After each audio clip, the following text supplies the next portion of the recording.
Hey guys, again, Mike Bland here with the Sniper School in St. Louis. Putting on these videos for, again, the reconnaissance training on intelligence gathering, observing, stationary surveillance. And, again, these tactics can be used in any number of scenarios, from a, end of the world scenario. Maybe you're a civilian, police, military, sniper, whatever. Maybe you're a hunter, you're trying to broaden your horizon on getting some intel on some game you're stalking or something. So these things can be used for anything, but again, I got about 28 years behind me now and experience between the police, private investigations, and tactical training. So trying to help others and help educate and share people with this instead of just keeping all this knowledge stuck in my head. So what I'm going to do quickly is show you how to set up on a place to do your intelligence gathering on. And I'm going to start left to right, and I'm going to start with the distances that are frankly just too close, where you're going to expose yourself and most likely get caught, or in a tactical scenario, get caught, get killed, get tortured, and blow your cover and the whole deal. So obviously you don't want to do that. I'm going to start in this, we're in a rural area here, but we got some houses. I'm going to use those as examples. So you can see right here, there's a White House. I mean, it's about 100 yards away, and maybe just under 100 yards, but you see there's like a crest right here in front of it, or like a hilltop. I mean, sure, you got to always take in, if you know the area you're in and you're familiar with it, like literally it's your backyard, and there's not going to be people or threats or anything back there, and 100% certainty that you can also get up dangerously close, and maybe you have to get some information or even hear these people talking. You have to understand that's where the totality of the circumstances get involved. People watch TV, and generally what we see is just based off of that, and usually that's not accurate. But again, so right up here, if I was to go up, and if you could follow me up right there to this spot, actually I'm going to show this to you.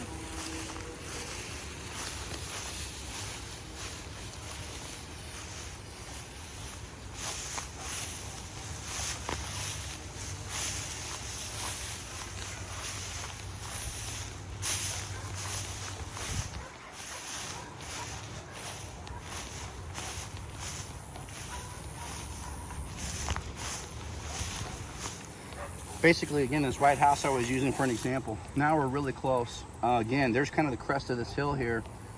Could a guy camouflage himself, be in a ghillie suit, and be set up here all day, watching a spot like this and never get caught?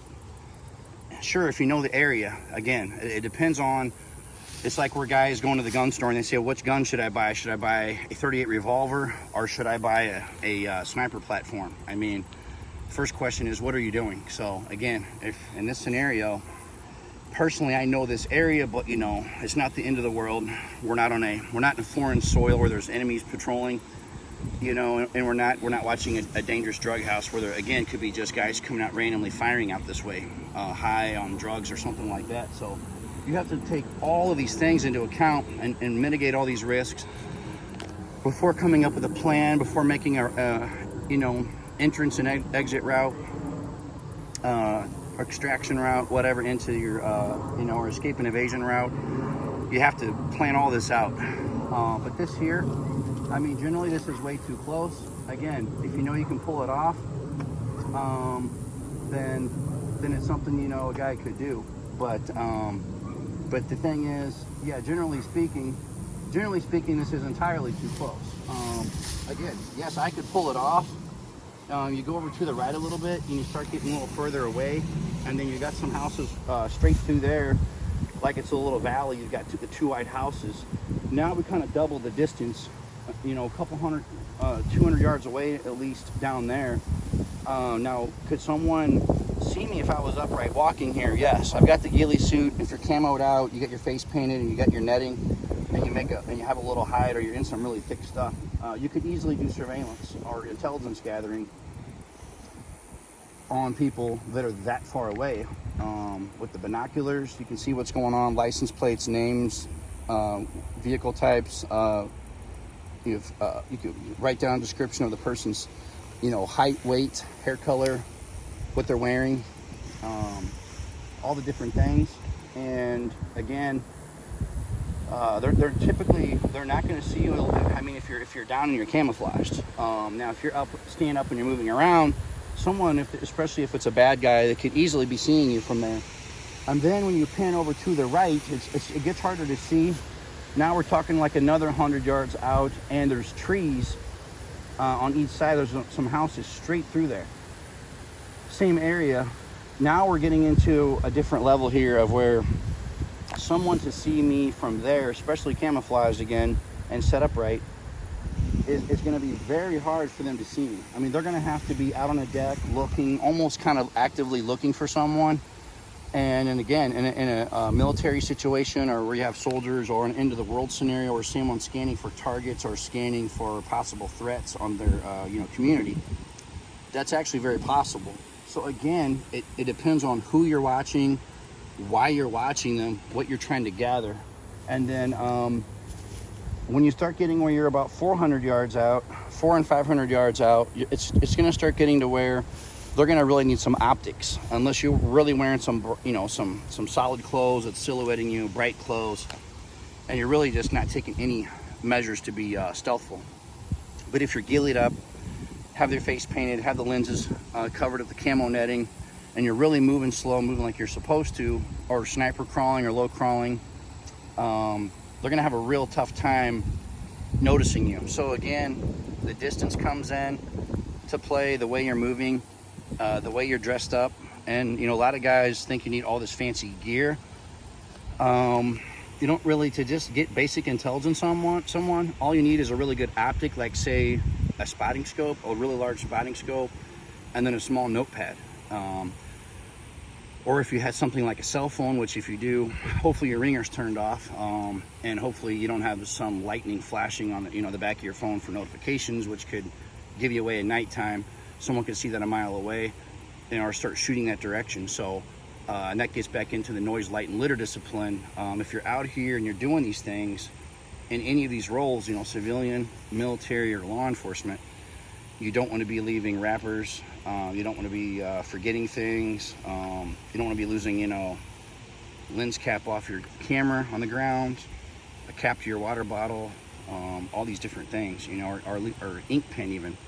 So as far as the intelligence gathering goes, as far as the distances, the only time you want to get set up really close on someone is if you 100% know you're not in danger. Because once you're burned, I can tell you from doing private investigations or doing police work, not only is it really humiliating when it does happen, and it will at some points, and I don't care how good you are or who you are, it's happened to the best private investigators, it's happened to the best military operators.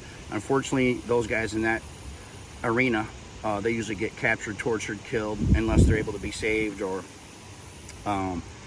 calling for like a quick reactionary force. But the point is, getting caught is all bad. If you're getting caught, you're failing. So you just have to, and that's where the prior planning comes in.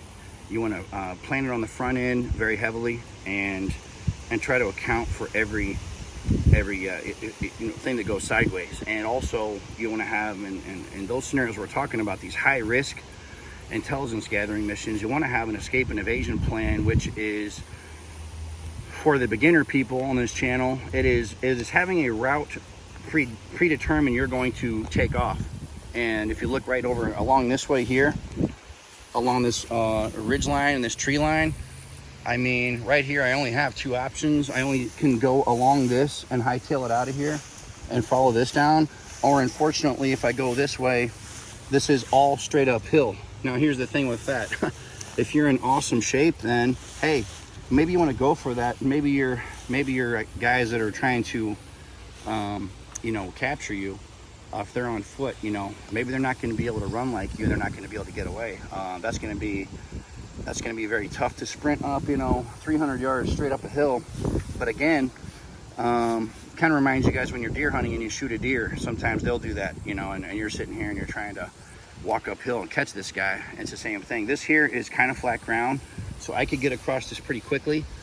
especially if this guy's coming from 300, 400, 500 yards away. Before he gets to this location, I'm going to be long gone. But you got to wire your brain for this. And unfortunately, it's not something you can take a quick class on or take some kind of quick school on. It's kind of like the scenario of, you know, I went to college, I did all this police academy training, I did all these things. First day in the police job, I realized that literally none of those things prepared me for the real job. It's different when someone actually gets in your face, or someone pulls a gun or a knife on you, or someone tries to drive you over with a car. Real life's always completely different. So it's like a real punch in the face to you, and you have to get out and you have to do these things, and you have to practice this. And it took me years of even doing private investigations when it came to surveillance. I had guys calling me that were 25, 30 years on, and they were saying, I don't know where to sit in this neighborhood or watch the guy. And I was like, well, you shouldn't be sitting in the neighborhood. Someone's gonna call the cops. They're gonna be there in 5 minutes. They're gonna dime you out. So you have to be smarter. You have to think outside of the box. And I don't know why, but our brains are wired to do things that unfortunately put us generally in the compromising, dangerous situations. We usually want to get very close, right up on the surveillance. And military and law enforcement guys make the mistake a lot of times when there's a danger, they're responding to something, they'll pull their vehicles up. Cops are notorious for this. For whatever reason, the way our brains, you know, there's a robbery call, we want to pull right up in front of the gas station, okay, when it's getting robbed, or the bank. What happens when the guy runs out with his AK? First thing he sees is two little cop head melons looking over the top of the hood of the car, and shoots and kills you, or shoots through the car. So you have to unwire your brain from that, and you have to be thinking on the way to doing surveillance or going to that robbery call. And you have to realize you have to do the opposite of what your brain's telling you to do. So again, in surveillance scenarios like this, or intelligence gathering, you have to do the same thing. And you have to get as far out as you can and still get the intelligence or the photos or the information that you need.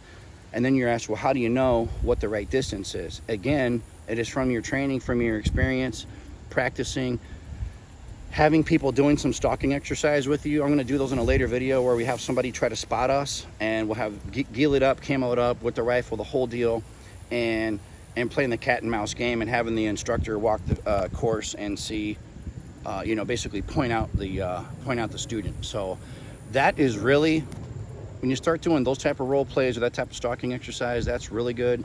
You could also do that type of surveillance training or intel gathering if you're a close, or, you know, executive protection company.